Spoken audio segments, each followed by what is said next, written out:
Yeah. Seems as if I'm online. Yeah, my intro went down for a second. Oh, here, it's come back up. Thank you for your patience.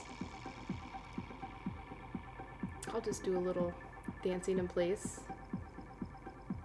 Yeah, this term marijuana, it's okay, so it's kind of like this this little job I've given myself. Yeah, thanks, Tef. Yeah, I was gone for a second. My internet dropped because it dropped on my phone too, so it dropped. Just, let's not talk about Las Vegas internet because that will just get me fuming. And I'm not the only one. Like, anybody that does any kind of freaking streaming work or like legit internet work in Las Vegas is frustrated as hell because we have no option for good internet. But anyway, yeah, I just gotta move. I know, Tef, you keep telling me I gotta move from Las Vegas and get out of here, but baby steps. I've got a lease, I've got some roots, I've got some commitments.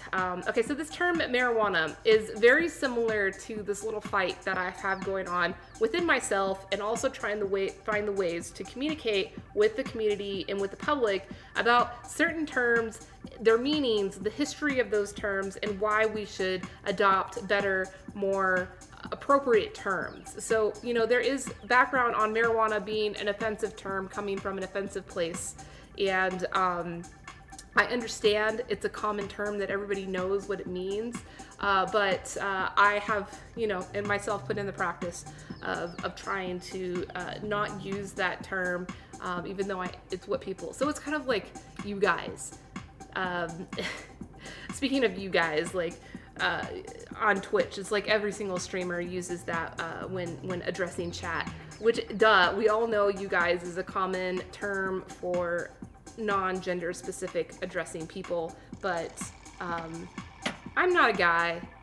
I kind of don't like being called a guy, and I understand if you're gonna say, hey, you guys, to me and a group of people, like, I'm not gonna get offended and call you out on it, but like, I myself am making that conscious effort to address people as guys and gals, if I'm gonna say hey guys and gals, or just say y'all, hey you all, non-gender specific words. Anyway, so yeah, cannabis. Use the word cannabis. It's just more friendly and more appropriate. Under Virginia's new law, adults aged 21 and over can possess an ounce or less of marijuana beginning on July 1st, rather than January 1st, 2024, the date originally proposed by Governor Ralph Northam. The Democrat later changed his position, arguing it would be a mistake to continue to penalize people for possessing a drug that would soon be legal.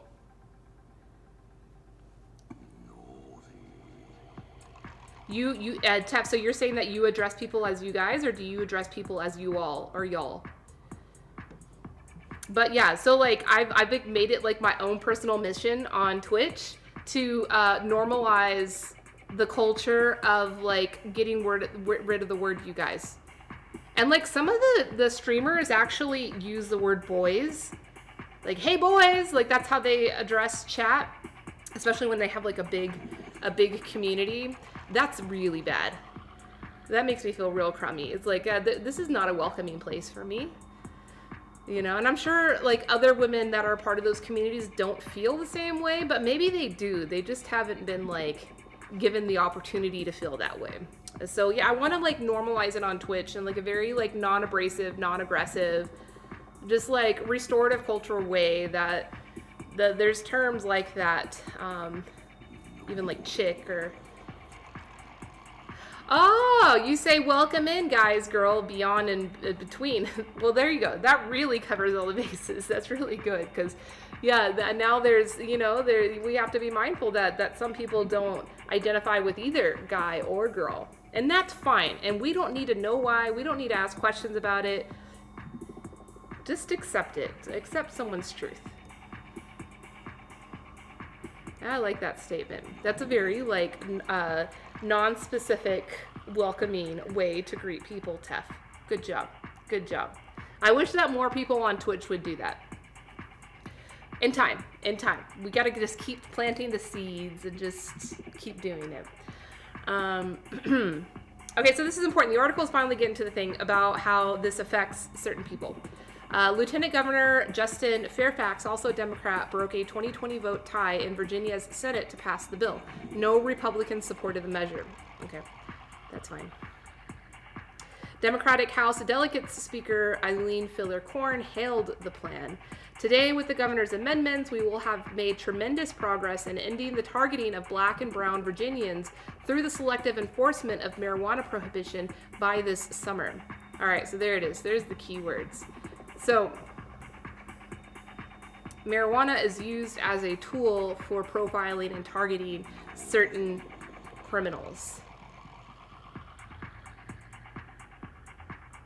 Yeah, we should start using that, Tef. That's a nice, I like that.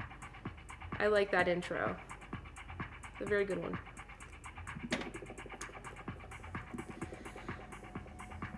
Today, with the governor's amendments, we will have made tremendous progress in ending the targeting of black and brown Virginians.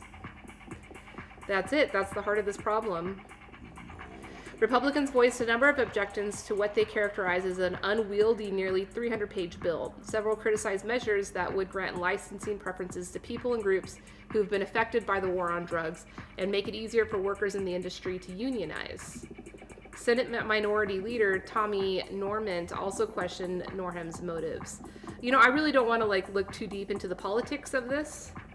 The back and forth between the Democrats and the Republicans, it's been passed, and the accelerated timeline sets Virginia cannabis consumers in an unusual predicament.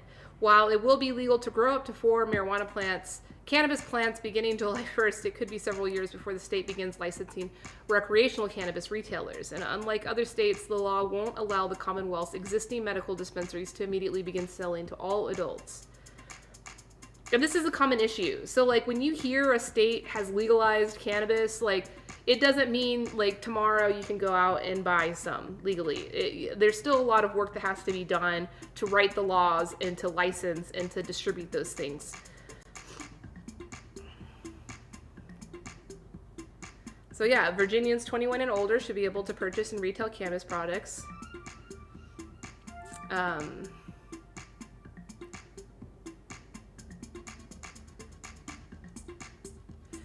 So this is a way to address the historic harms on the war on drugs. One state study found black Virginians were 3.5% more times more likely to be arrested for marijuana charges compared to white people. Okay, so this is a topic that we've looked at before in regards to the death penalty and the criminal justice system in regards to people of color. How there's a higher percentage. And someone could argue, well, it's a higher percentage because that segment of the community has a higher percentage of committing crime or of consuming cannabis in this case. And it's well, yeah, maybe. Crime is one thing. We're not talking about crime here. We're talking about the recreational use of cannabis, which is not a crime. A lot of states have already said it's not a crime. It's totally legal, and we're going to support it, we're going to tax it, and we're going to be a part of it. So why was it chosen as this demonized drug? And it may have something to do with the culture of knowing that people of different cultural backgrounds are going to be more likely to be involved in that product, in that consumption.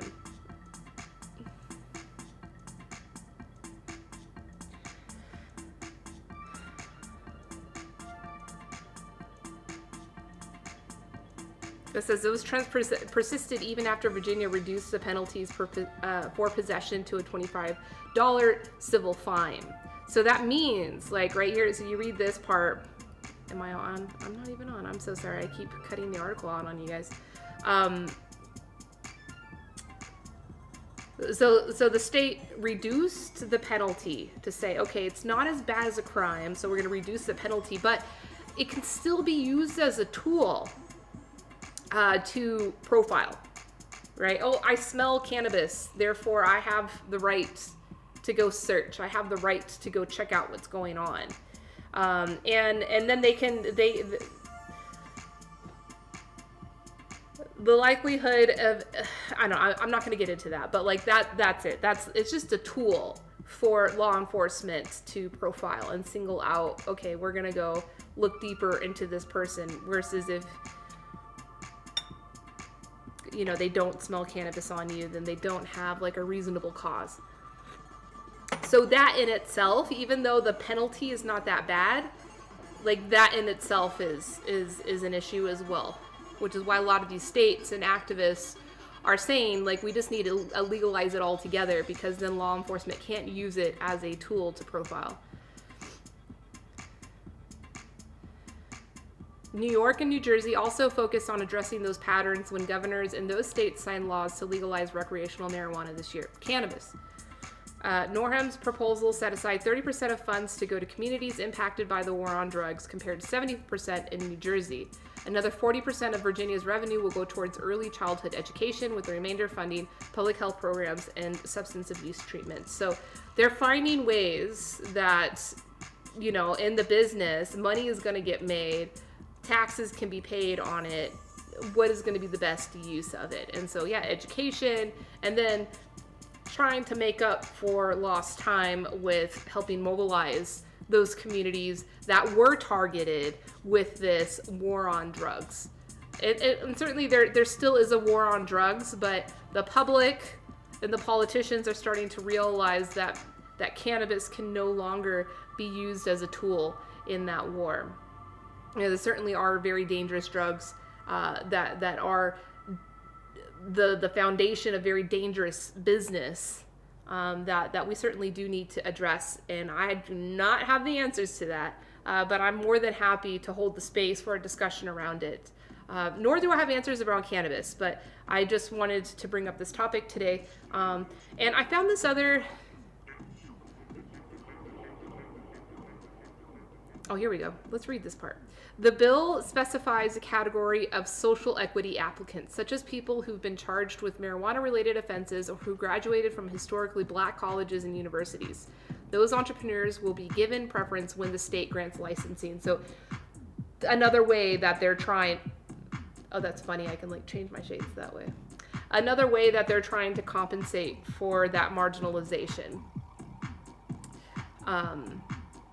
is by giving privilege to the members of the community that were oppressed by these laws prior.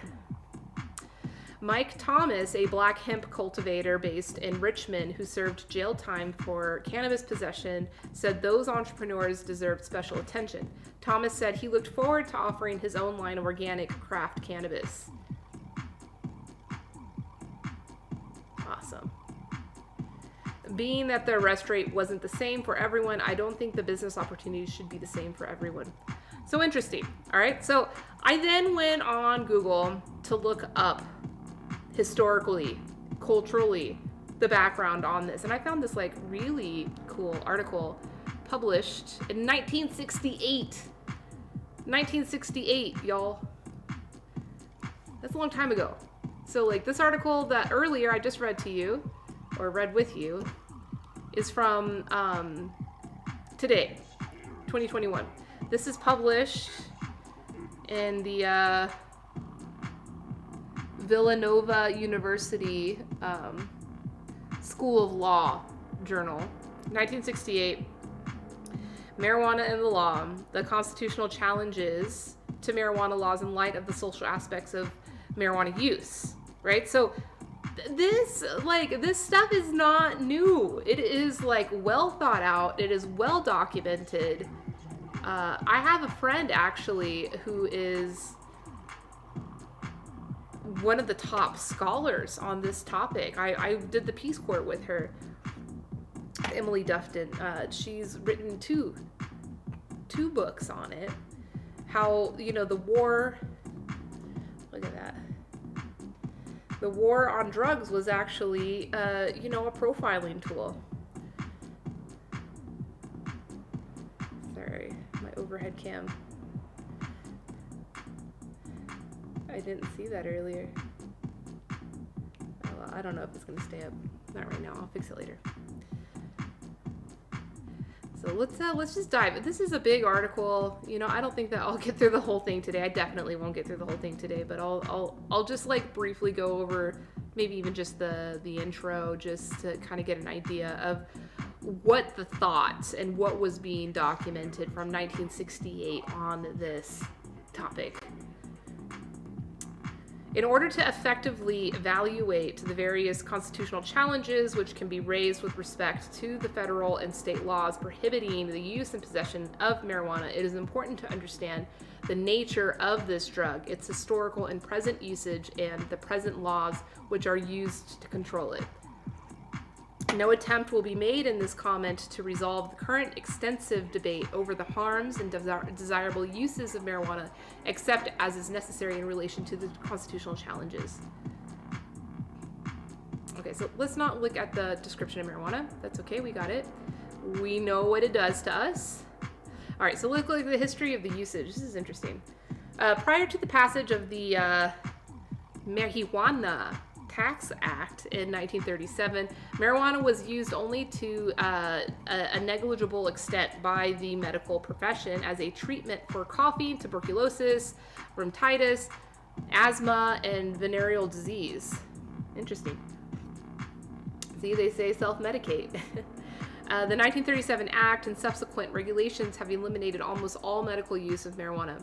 At the time of the passage of the Marijuana Tax Act, marijuana was used almost exclusively by lower classes and minority groups. All right, so this is what's really important to see here. We knew this in 1968. The academic world knew this. I'm sure the political world knew this part about consumption. In various forms, marijuana has been used by man as a euphorant for almost 5,000 years. Hey, sounds like tea. While there does not appear to be any reliable evidence as to the exact extent of marijuana usage today, there does appear to be a general agreement that usage in the United States is increasing and is spreading across a broad base of the population. It is difficult to correlate extent of usage with marijuana arrest for many reasons. First, arrests are often more closely related to increases in police activity rather than an actual increase in the usage, and these arrests tend to be concentrated among the lower class groups, which, as we saw in the last paragraph, lower class groups tend to be the users of this product. I'm not going to call it a drug. It's a product. Secondly, because the marijuana user is under less compulsion to buy the drug than a heroin addict, he can buy larger quantities at lower prices, need not engage in criminal activity to support his habit, and is less likely to come in contact with organized crime. Although whenever you freaking criminalize things, that's when organized crime comes in to take care of the work. Present surveys indicate that as much as 20% of the students at some colleges have some experience with marijuana. Okay. And a total of between 2 and 4 million Americans have tried the drug. Have you tried the marijuana? Again, remember, this document was written in 1968. Although these figures are subject to considerable skepticism, there does appear to be general agreement that only a small percentage of the students ever use marijuana more than a few times, the common usage being a form of experimentation. Blah, blah, blah, blah. Because of the economics of marijuana traffic, relatively large bulk and low profits, the distribution is almost entirely in the hands of amateurs, with almost no participation by organized crime. That story has changed significantly. The cost of marijuana varies with the quantity, proximity to the Mexican border, and season of the year. A pound sells for $85 to $125, while individual cigarettes cost about 50 cents a piece. How is that? Can you imagine buying a pound for $85? Eesh. Okay, sociological harms. One of the major sociological harms attributed to marijuana is that marijuana is a stepping stone to harder narcotics, blah, blah, blah, blah, blah. While law enforcement agencies frequently seek to the terms of the you hear this all the time. It's a stepping stone. I mean, we're hearing it less and less now. I think people are getting a little privy and understanding the nature of the industry and how it works, but perhaps the reason why it was a stepping stone in 1968, or it was a stepping stone in 1995 when I was in the DARE program in elementary or whatever it was. Well, I forget when that year was, but you remember DARE back in elementary school when they taught you how to say no. The reason why cannabis was a stepping stone back then was because it was criminalized. And so the only way you could get access to it was through an organized crime network where other narcotics were going to be upsold to you. So, like cannabis in and of itself is not a stepping stone to like the more extreme, powerful drugs get you high.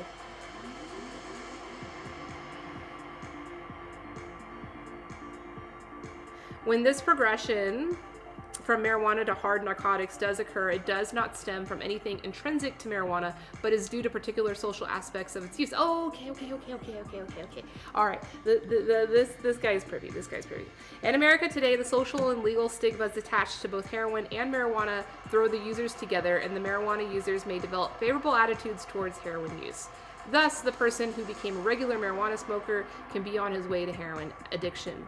Sociologists have shown that concomitant with learning to enjoy marijuana, the user learns new attitudes towards the use of drugs, adopts the unconventional views of the deviant groups of users. What? And alienates himself from his older, more conventional associates and their morality. Yeah, so all of these things only were manifested with the criminalization with cannabis. It is obvious that this process would leave a person more disposed to experiment with heroin. Thus, instead of helping to lessen the real problem, heroin use, the present laws and social attitudes are two of the primary factors contributing to the progression from marijuana to heroin. A second social harm frequently attributed to marijuana is the relationship between marijuana use and other crimes. It is alleged that marijuana use leads to the commission of violent crimes while under the influence of marijuana. Oh yeah, because when I get high, all I want to do is commit crimes. Both parts of this claim lack any substantiating evidence. The LaGuardia report found that marijuana is not the determining factor of the commission of major crime. Subsequent studies have in fact shown a negative correlation between crime and the use of marijuana. Okay, all right.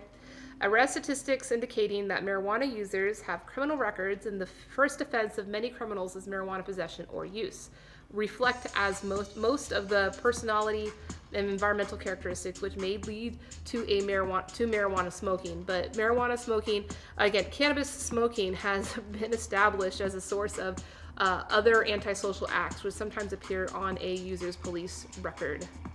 Since cannabis use is not addictive and the cost of supporting a cannabis habit is relatively low, there is no need for a cannabis user to commit property crimes to support his habit, as is the case with heroin addict. Any connection that exists between cannabis users and the criminal society is primarily a result of the laws making cannabis use and possession illegal, thus requiring the cannabis user to associate the criminals who supply and sell cannabis. Those cannabis users who are convicted of cannabis use and serve time in penal institutions naturally come into close contact with other criminals, which may contribute to the possibility of future criminal activity. This is like awesome. In order to effectively evaluate both of the sociological harms attributed to the cannabis use, we must consider the effect that permitting the use of cannabis would have on the acknowledged evils, crime and heroin addiction. The crucial question then becomes whether permitting the use of cannabis will increase the number of people who become heroin addicts and who commit other crimes. While any attempt to answer these questions would involve conjecture, the preceding discussion raises strong arguments in favor of the conclusion that permitting the use of cannabis would not aggravate the real problems, heroin addiction and other crime, and actually might help reduce them. And I think that's the case. All right, let's listen to this last argument. Okay, another major objection to legalizing the use of cannabis is the possible harm of cannabis use to the user himself. To evaluate this contention, we must compare the effects of cannabis with other mild intoxicants, the use of which are currently permitted, alcohol and tobacco. As discussed earlier, the reasons for smoking cannabis and its immediate psychological effects are quite similar to those for consuming alcohol. Smoking cannabis produces relatively harmless physical effects, although immoderate use of the more concentrated products of the hemp plant does produce some deleterious effects. Yeah, so I was going to say that earlier, Tef, when you had mentioned something about how some people don't know how to handle their use. And this is it. So like, there's something now called dabs, like dabs. That's because it's like so strong. It's like a concentrated wax that you like superheat. And so you get these like super strong concentrated vapors that you consume that completely like, I can't do it. I've consumed cannabis before, and I've tried these dabs because they're all the rage. Years ago I tried them, and it's not for me because I feel like my eyeballs are going to pop out of my head and my teeth are going to fall out of my mouth. So, not for me. And, I have seen people kind of lose themselves and lose their motor ability and just control of their mind and their body. Not in a bad way. Not that they're running out to commit crimes, but that they're just not doing anything. And then constantly wanting to be in that state. And so that can become costly. That can be a costly habit to maintain, which then would instigate you, to get involved in crime, to support that habit.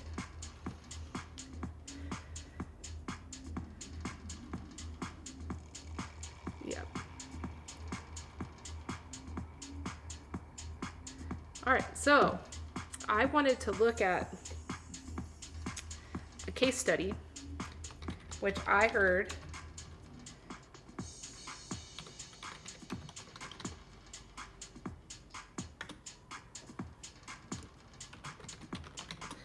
in Portugal, the country of Portugal. From what I know,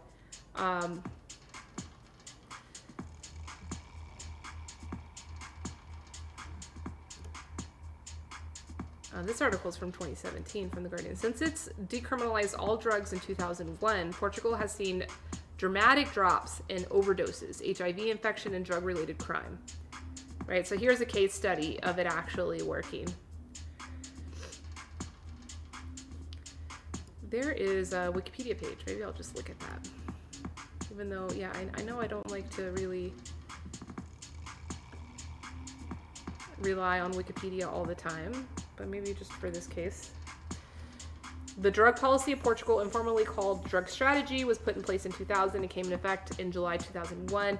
Its purpose was to reduce the number of new HIV/AIDS cases in the country, because that's like heroin. Heroin is like a big contributor to that, because the needles, sharing blood and germs.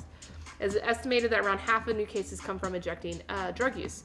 The policy consists of multiple methods to reduce the spread of HIV, among which were harm reduction efforts, information to the public, in particular to populations most at risk about how HIV is spread, establishing treatment facilities and easily access to substitution treatment of drug addicts, especially so-called dissuasion commissions to persuade drug addicts to go into treatment, and most importantly, all drug treatment and control units were reorganized into one comprehensive unit. In addition, existing practice to giving drug addicts a waiver for drug possession was codified in a new law. The law maintained the status of illegality of using or possessing any drug for personal use without authorization. However, for persons addicted to said drug, their case was now deemed an administrative offense. The authority to impose penalties or sanctions in these cases was transferred from the police and justice system to so-called dissuasion commissions if the amount of possession was no more than a 10-day supply of that substance. Interesting, right? So then it becomes like a social problem, a program versus a criminal issue, which is great. Let's see what else is here. I want to see like some numbers, actual like reduction numbers, because the other article that I pulled up is from 2017, and so I don't think this means that like if you go to Portugal, there's like drugs being sold on the street. I just think that it means that like there's social programs and there's constitutional considerations of how to deal with drug use versus just like siloing it as a criminal offense, as a criminal issue. Okay, this is all the history. Oh, here's cannabis. In Portugal, recreational use of cannabis is forbidden by law in July 2018. So, like, there are things that are still forbidden. It's just the police are not handling it. You're not immediately. They're not using it as a tool to profile you and target you for crime stopping. In July 2018, legislation was signed into law to allow for the medical use of cannabis in Portugal and its dispensation at pharmacies. Portugal signed all of the UN conventions on narcotics and psychotropic to date. With the 2001 decriminalization bill, the consumer is now regarded as a patient and not as a criminal. There it is, regarded as a patient and not criminal, having the amount usually used for 10 days. But repression persists. One can be sent to a dissuasion committee and have a talk or must pay a fee, according to the libertarian think tank Cato Institute. Illegal drug use among Portuguese teenagers declined after 2001, and 45% of the country's heroin addicts sought medical treatment. But critics of the policy, such as the Association of Drug-Free Portugal, say overall consumption of drugs in the country has actually risen by 4.2% since 2001. Well, how much has the population risen since 2001? And claim the benefits of decriminalization are being over-egged. Okay, I'm gonna check that.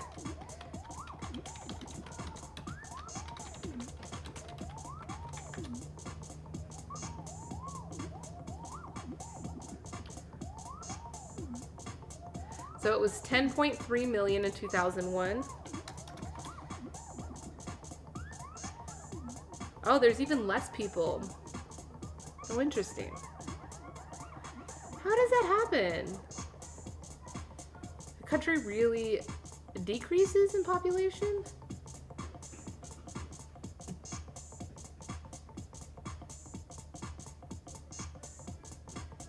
Okay, blue. Yeah, they decreased. Interesting. All right, so I apologize for making that assumption. I just assumed that populations are constantly increasing, right? But yeah, I guess Portugal's population has been decreasing. Well, interesting. Okay, so that's an irrelevant thing that I just said. And that's okay. We make mistakes all the time. All right, so that's it. That's it. So there's a case study. The case study is not the end-all, be-all. There's still things to learn, but even if there's more users, the programs that are in place for them are more supportive for those users versus when everybody is just treated as a criminal. And that's the constitutional considerations of cannabis legalization. Now, whether or not our country takes a stance like this, because we're taking a different stance than Portugal. So Portugal, like they're trying to deal with the use of it and how to deal with the people, right? Because that's what a country is supposed to do. The government is supposed to be supporting its people the best way that it can. Our approach here in this country, just specifically with cannabis, I don't know if it'll end up expanding to other narcotics.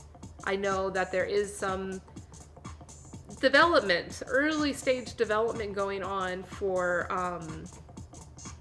mushrooms.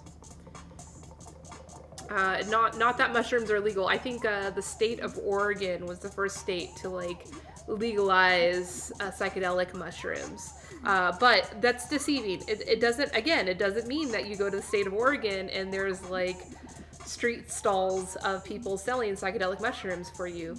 It just means that now research groups and companies can start getting licenses to do research on those products for medicinal use, because there has been a lot documented on psychotropic substances that can help treat depression, treat PTSD or other ailments, particularly to do with the brain. So again, like tea, all of these herbal plant medicines, we've been dealing with them in thousands of years. Even in India. The last time I went to India, I was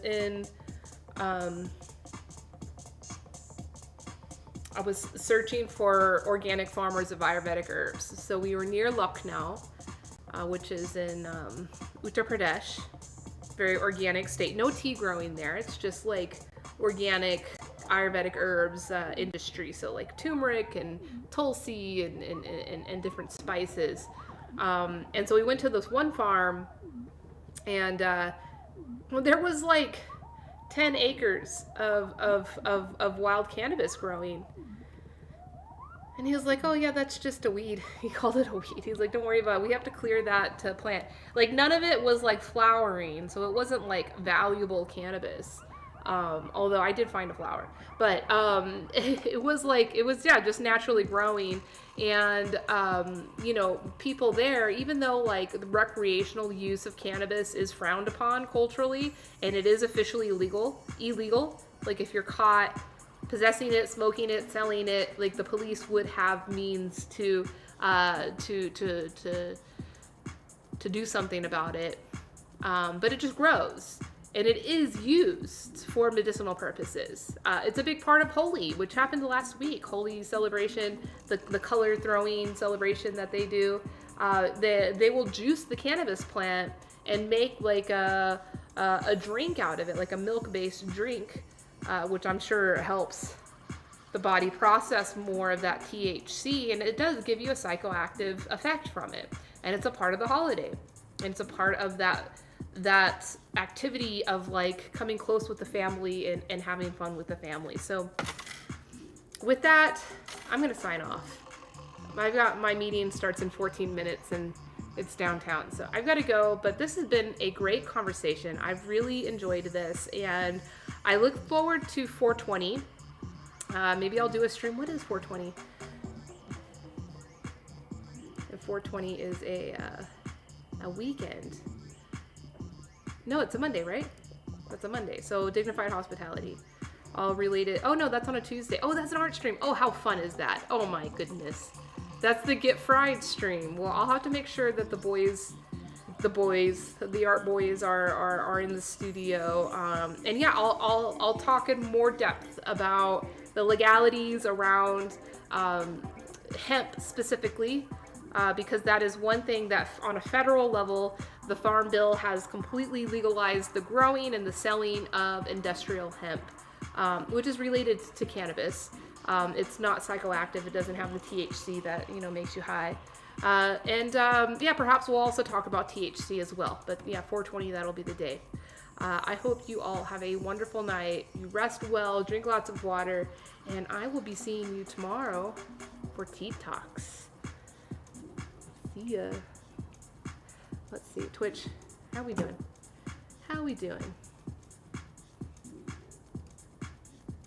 I've got one here. Who's here?